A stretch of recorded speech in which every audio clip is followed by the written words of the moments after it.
जब भी बैंकिंग और एनबीएफसी में इन्वेस्ट करना होता है तब हमेशा रिकमेंडेड रहता है कि स्टॉक मार्केट में आप प्राइवेट बैंक और प्राइवेट एनबीएफसी में इन्वेस्ट करिए, क्योंकि आपको पता है कि बहुत सारे इश्यूज होते हैं गवर्नमेंट बैंक्स में, जैसे कि मैनेजमेंट का इशू है, वो इतना कम्पिटेंट नहीं होता और उसके साथ में उसकी जो स्क्रूटनी बहुत ज़्यादा होती है उस पर, क्योंकि वहाँ पे गवर्नमेंट का हिस्सा होता है। कई बार वो ओएफएस भी ले आती है, काफ़ी स्कैम्स भी हमने देखा जो गवर्नमेंट बैंक में सामने आते रहते हैं, एसबीआई में हो चाहे पीएनबी में जैसे हुआ था स्कैम।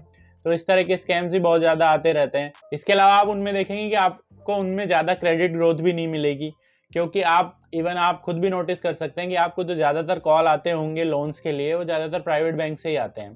तो इन सारी कंडीशन को देखते हुए सब रिकमेंड करते हैं कि आपको प्राइवेट बैंक्स में ही इन्वेस्ट करना चाहिए। लेकिन अगर आप रिटर्न देखेंगे पिछले एक साल का, तो सबसे बड़ा हमारे यहाँ प्राइवेट बैंक कौन सा है? HDFC bank. और उसका एक साल का रिटर्न क्या है? जीरो। इवन 2 साल का भी रिटर्न आप लगभग देखेंगे तो ऑलमोस्ट जीरो के लगभग ही है। थोड़ा अगर आपने 1450 समथिंग कर लिया होगा अगर इन्वेस्ट, तो 5-6% आपको रिटर्न मिल रहा होगा हार्डली। ये क्या है? कुछ भी नहीं है। और उसके अलावा अगर आप देखेंगे, जैसे आप यूको बैंक का आप देखते हैं तो आप देखेंगे कि ये 3 टाइम्स हो गया है लगभग एक साल में। वहीं पीएनबी एक साल में दुगना हो गया है। तो क्या आपकी जो स्ट्रेटजी है वो गलत थी? आपको प्राइवेट बैंक की बजाय आपको इन्वेस्ट करना चाहिए था गवर्नमेंट बैंक में, लेकिन गवर्नमेंट बैंक तो रिस्की होते हैं। तो मैं आपको यहाँ पे एक ऐसी स्ट्रेटजी बताने की कोशिश करूंगा जिसमें आप एक पर्टिकुलर बैंक नहीं उठाते, उसके अलावा उसकी बजाय आप उठाते बास्केट ऑफ स्टॉक्स का। आपका रिटर्न भी बहुत अच्छा बनता पिछले एक साल में, और फ्यूचर में भी आपका रिटर्न बहुत अच्छा बन सकता है, और आपका जो रिस्क है वो भी बहुत मिनिमाइज हो जाता। तो आइए स्टार्ट करते हैं। देखिए पिछले 2 साल में क्या हुआ कि बैंकिंग में बहुत अच्छी क्रेडिट ग्रोथ थी, और जो पुरानी इसकी जो साइकिल थी एनपीए की, वो भी बैंक्स के जो बुक्स थे काफ़ी क्लियर हो गए थे। तो इसकी जो बैलेंस शीट है सारे बैंक्स की काफ़ी क्लीन हो रही थी, और क्रेडिट ग्रोथ भी अच्छी आ रही थी। तो सबको काफ़ी होप थी कि जो प्राइवेट बैंक हैं इसमें बहुत रैली करेंगे और बहुत अच्छा परफॉर्म करेंगे। लेकिन ऐसा हुआ नहीं। हुआ ऐसा क्यों नहीं? क्योंकि वैल्यूएशन जो है इनकी काफ़ी ऑलरेडी अच्छी थी। 2 times price of book, 3 times price of book, 4 times price of book पे ये चल रहे थे। जबकि वहीं पे अगर आप देखेंगे कि जो गवर्नमेंट बैंक्स हैं वो 0.5 price to book, 1 price to book या इससे भी कम पे चल रहे थे। तो हुआ क्या कि जो पैसे का जो फ्लो है, जो लिक्विडिटी है, बेसिकली प्राइवेट बैंक की बजाय चले गई गवर्नमेंट बैंक में, और वहां लोगों ने बहुत अच्छा पैसा कमाया। लेकिन उसमें प्रॉब्लम ये थी कि आपको पता नहीं कि कौन सा बैंक अच्छा परफॉर्मेंस करेगा, क्योंकि अगर आप लॉन्ग टर्म में इनका परफॉर्मेंस देखेंगे तो वो जनरली अच्छा भी नहीं होता है। और अगर आप देखते हैं उसकी वजह से H D F C bank का, तो लॉन्ग टर्म में 20 साल 30 साल में बहुत ही अच्छा उसने रिटर्न दिया है। तो आप क्या करते कि आप खरीदते H D F C bank, पर आपको खरीदना ऐसे टाइम पे क्या चाहिए था, like UCO bank, PNB bank या महाराष्ट्र बैंक, इस तरीके के बैंक। लेकिन आपके पास एक तरीका और है जिससे कि आप इस तरह की जो अपॉर्चुनिटीज होती हैं फ्यूचर में, अगर आपको ऐसी अपॉर्चुनिटीज हुई तो आप उसका बहुत अच्छे से फायदा उठा सकते हैं, और वो है ईटीएफ यानी बास्केट ऑफ स्टॉक्स। ईटीएफ मतलब होता है एक्सचेंज ट्रेडेड फंड। ये स्टॉक्स की तरह ही होते हैं जो कि एक्सचेंज पे ट्रेड करते हैं, इनके नाम में ही एक्सचेंज है। और ये इंडेक्स फंड जैसे होते हैं। इंडेक्स फंड क्या होते हैं? म्यूचुअल फंड्स होते हैं। उसमें एक मैनेजमेंट आपके लिए स्टॉक पिकिंग करता है, लेकिन वो किसी ना किसी इंडेक्स को सीधे के सीधे इंडेक्स हगिंग करता है। जैसे निफ्टी 50 है, तो निफ्टी 50 में जिस हिसाब से, जिस फ्री फ्लोट मार्केट कैप के हिसाब से स्टॉक होंगे, उसी को वो कॉपी कर लेगा। अब आप वो खरीद सकते हैं। इंडेक्स फंड और ईटीएफ में ये डिफरेंस है कि ईटीएफ एक्सचेंज पे ट्रेडेड होते हैं, तो दिन भर में जो भी वॉलेटिलिटी होती है इसमें आप उसका फायदा उठा सकते हैं। हो सकता है कि सुबह वो 2% डाउन हो और शाम को 1% अप हो जाए, तो ऐसी कंडीशन में आप उसको उसी टाइम खरीद सकते हैं। लेकिन म्यूचुअल फंड में क्या होता है, उसमें एक दिन की एनएवी होती है। जैसे मान लीजिए 20 अक्टूबर 2023 की एनएवी है, तो आपको वही मिल सकती है। लेकिन ईटीएफ में ये चीज डिफरेंट हो जाती है। और ये ईटीएफ किस तरह से बनता है? ईटीएफ बनता है कि जो फ्री फ्लोट मार्केट कैप होता है, जैसे किसी भी चीज का ईटीएफ है, जैसे आईटी कंपनीज का ईटीएफ है, तो वो जो फ्री फ्लोट मार्केट कैप होगा उनके हिसाब से उसमें वेटेज होगा। जैसे टीसीएस का अगर ज्यादा है, तो जैसे मान लीजिए टीसीएस का 30%, फिर 25% हो जाएगा इन्फोसिस का, 15% हो जाएगा विप्रो या एचसीएल टेक। जस्ट एग्जांपल के तौर पे आपको समझा रहा हूँ। तो आप अगर कंफ्यूज होते हैं कि आपको यार महाराष्ट्र बैंक खरीदना चाहिए था कि नहीं, यूको बैंक खरीदना चाहिए था कि नहीं, उसके बजाय आप ईटीएफ खरीद लेते। तो ईटीएफ में क्या होता है, अगर आप रिटर्न देखेंगे पिछले एक साल में पीएसयू बैंक ईटीएफ का, तो वो रिटर्न लगभग 56-57% टाइम रहा है।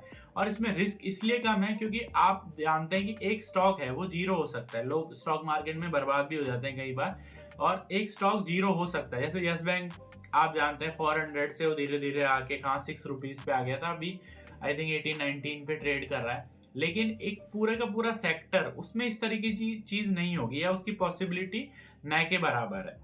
तो ऐसा नहीं होगा कि सारे के सारे बैंक ही डूब गए। ऐसा तभी होगा जब पूरी इकोनॉमी ही किसी कंट्री की बर्बाद हो जाती है, लेकिन एक पर्टिकुलर बैंक जरूर डूब सकता है। तो अगर आप ईटीएफ लेते हैं तो आप आपका जो डाउन साइड रिस्क है उसको बहुत कम कर देते हैं।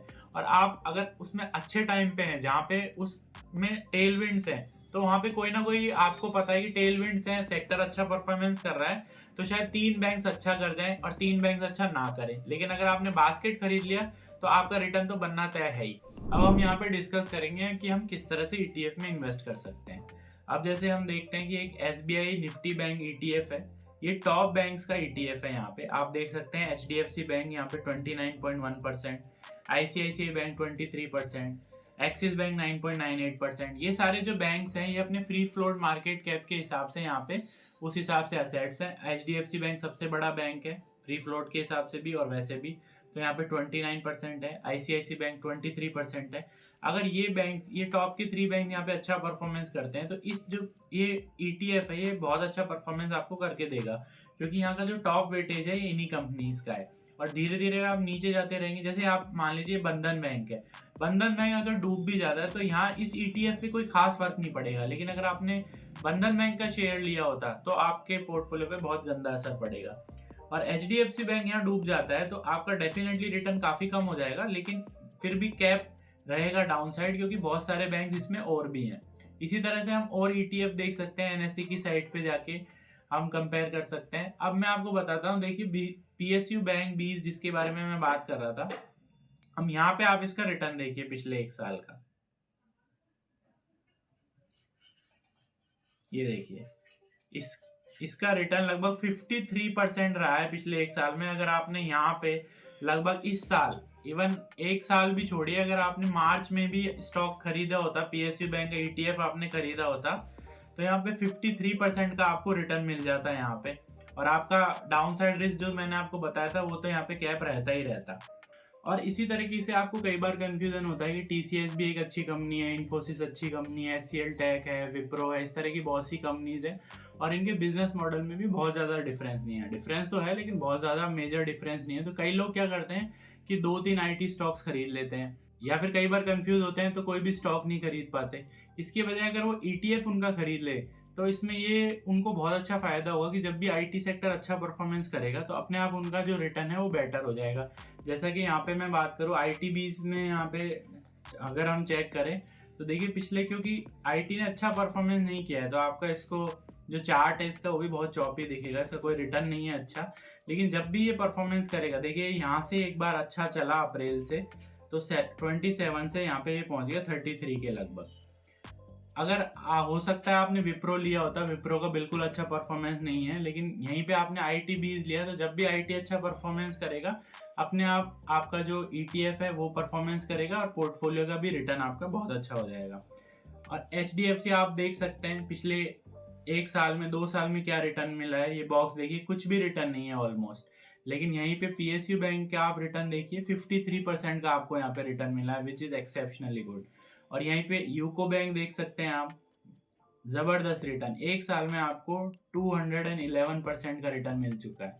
लेकिन आप यहाँ पे रिस्क नहीं लेना चाहते थे तो आपने 211% का रिटर्न छोड़ के आप यहाँ पे ईटीएफ के थ्रू गए, और ईटीएफ के थ्रू जाने से क्या हुआ, आपका रिटर्न 53 बना, जो डेफिनेटली 211 से बहुत कम है, लेकिन आपका जो रिस्क है वो भी यहाँ पे बहुत ज़्यादा कम है। और 1 साल में जो 53% का रिटर्न है वो बहुत एक्सेप्शनली गुड है, तो उसमें ऐसी कोई टेंशन की बात नहीं है। एक बात आपको जरूर ध्यान रखनी है कि जब भी आपको ईटीएफ में इन्वेस्ट करना है वहाँ पे वॉल्यूम जरूर चेक करनी है। अगर वहाँ पे वॉल्यूम कम है तो वहाँ पे आप फंस भी सकते हैं, इसलिए आप वॉल्यूम जरूर चेक करें। वो आपको एनएससी की साइट पे आपको आराम से मिल जाएगा कि इसमें डेली कितने वॉल्यूम ट्रेड हो रहे हैं। वहाँ पे अच्छे वॉल्यूम ट्रेड होंगे तो वहाँ पे बिल्कुल भी आपको कोई दिक्कत नहीं होगी।